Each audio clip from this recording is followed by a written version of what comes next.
nosso bom Deus, boa noite para cada um de nós, espíritos encarnados e desencarnados. Estamos aqui, meus amigos, para mais um Evangelho segundo o Espiritismo. Mais um dia que está chegando ao fim. E nós só temos que agradecer a Deus pelas bênçãos recebidas.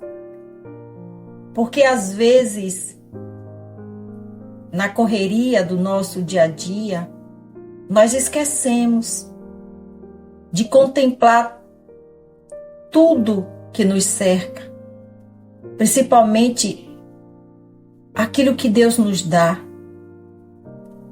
Então vamos aproveitar este momento, nos conectar com a divindade, agradecendo as lições que aprendemos hoje diante de cada situação vivida. Vamos neste momento relaxar o nosso corpo, ouvindo esta melodia, silenciando a nossa mente. Vamos deixar de lado o cansaço do dia, nos conectar com Jesus, com nosso anjo guardião. Então, procuremos uma posição agradável, ouvindo esta música que nos embala a alma.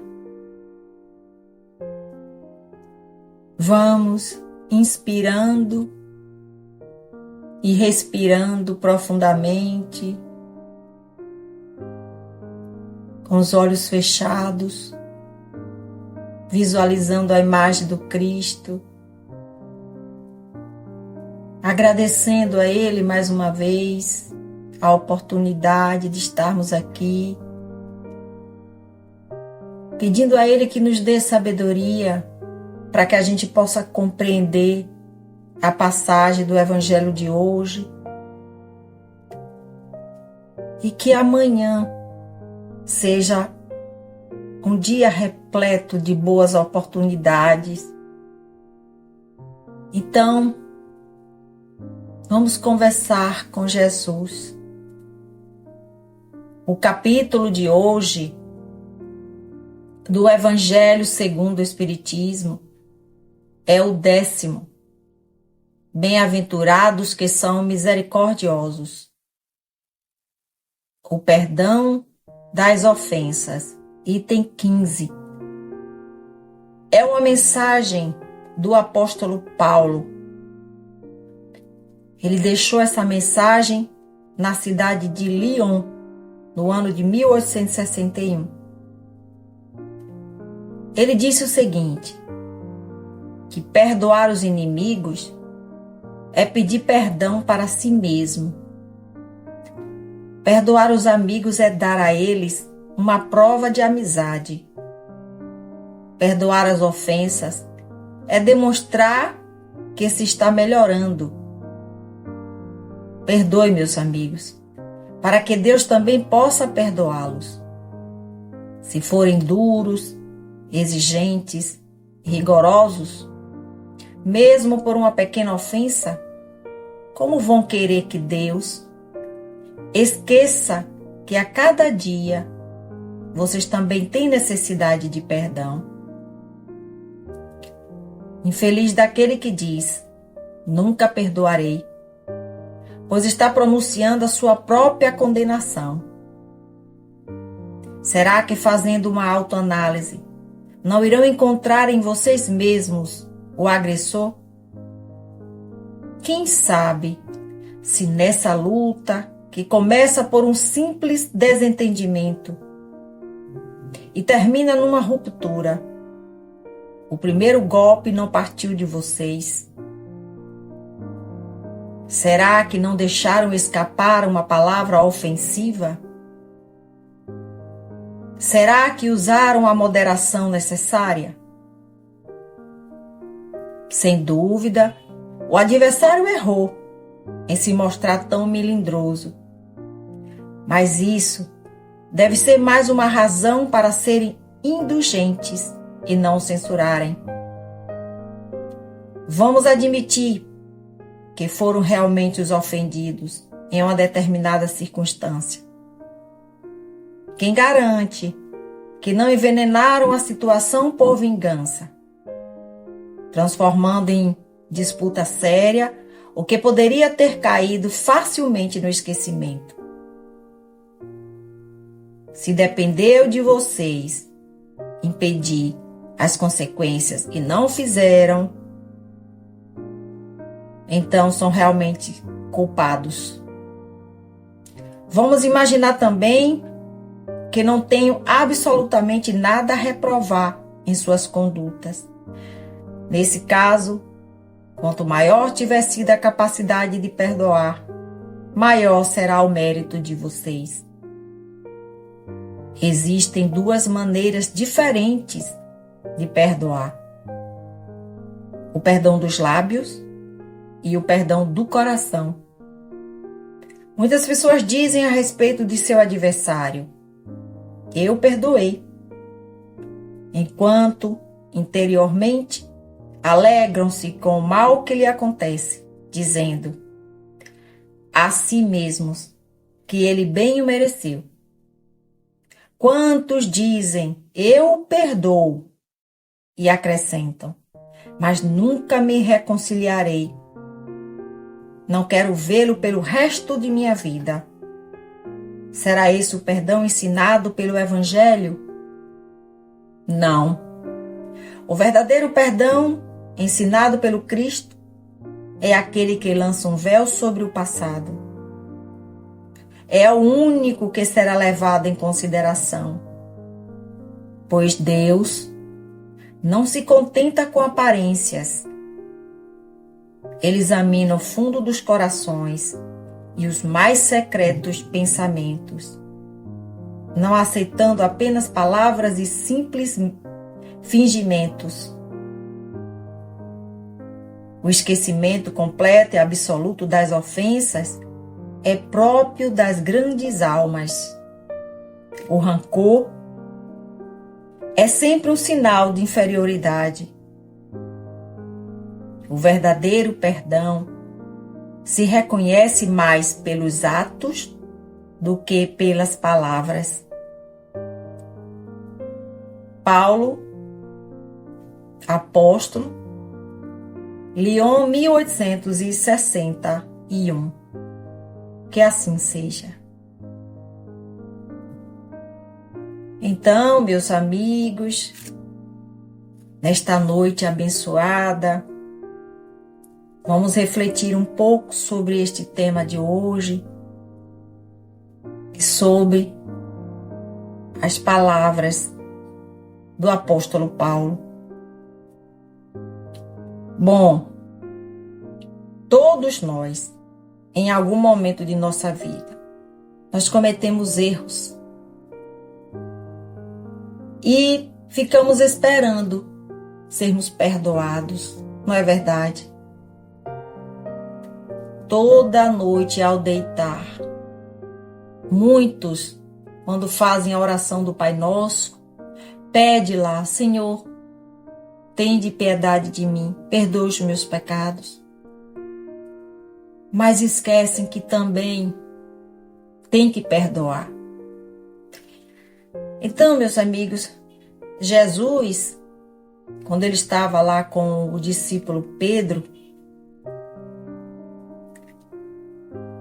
ele disse a Pedro que nós devemos perdoar o nosso irmão não apenas 7 vezes, mas 70 vezes 7 vezes. O que significa isso? Que nós devemos perdoar sempre. Mas perdoar um amigo é fácil. Perdoar aquele que convive conosco é fácil. Difícil é perdoar um inimigo. E Jesus disse: se quisermos entrar no reino dos céus, temos que perdoar até os nossos inimigos. porque ele mesmo também perdoou seus algozes quando estava lá na cruz. E naquele momento ele demonstrou para todos um exemplo de amor. Amor incondicional que ele tem por todos. E que um dia nós alcançaremos este amor. Mas aqui nessa passagem, o apóstolo Paulo nos ensina que antes de perdoarmos os outros, precisamos nos perdoar.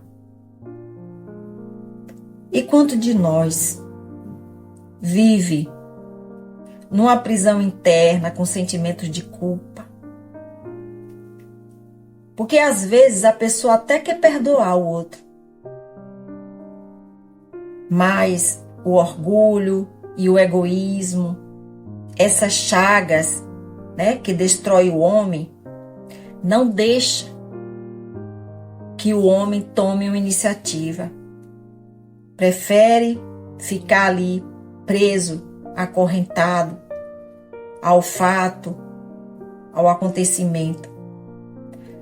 Então, perdoar é nos libertar das correntes que nos prende a raiva, o rancor, os sentimentos negativos. Sentimentos estes que somente nos causam dor, nos prende ao passado, nos prende a pessoas. Aí Paulo diz aqui que existem duas maneiras de perdoar. O perdão dos lábios, que é aquele que é dito da boca para fora. E o perdão do coração. Esse sim é o verdadeiro perdão. Pois além de nos libertar, ele nos conecta com Deus, purifica a nossa alma, o nosso coração, alivia a nossa dor. Então, perdoar não é um sinal de fraqueza, mas sim um ato de força. Pois aquele que já consegue perdoar, ele mostra que está se melhorando, que quer se melhorar. Infelizmente, tem muitos que dizem, jamais perdoarei.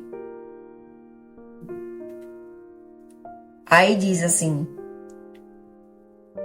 eu jamais perdoarei e vou me afastar desta pessoa. Mas, meus amigos, esse afastamento é apenas físico. Porque ele ainda continua preso à situação e à pessoa. Então, perdoar de verdade é quando você, mesmo lembrando do fato, do acontecimento, você já não tem mais raiva, não tem mais ódio dentro do coração. Você já pode orar, desejar o melhor para aquela pessoa que te magoou, te ofendeu.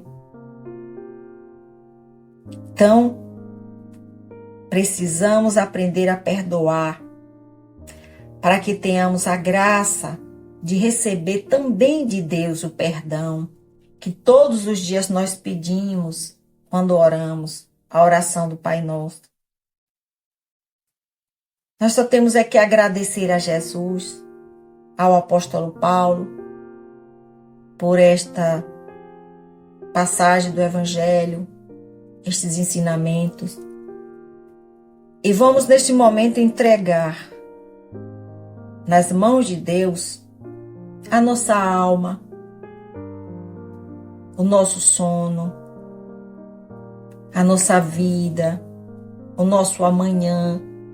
Agradecer pelo dia de hoje